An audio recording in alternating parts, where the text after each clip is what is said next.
Hello everyone, today I'm going to teach you how to make a sweep. So a sweep, it looks like something like this. It is based on a line, and then you have a surface. You have like a circle, for example, that will extrude out and following the line. Okay, now I'll teach you how to make this.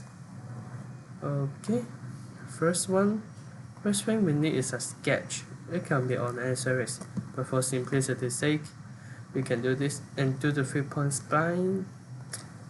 Just draw a curve, whatever you like. For example, just do this. Alright, do a finished sketch.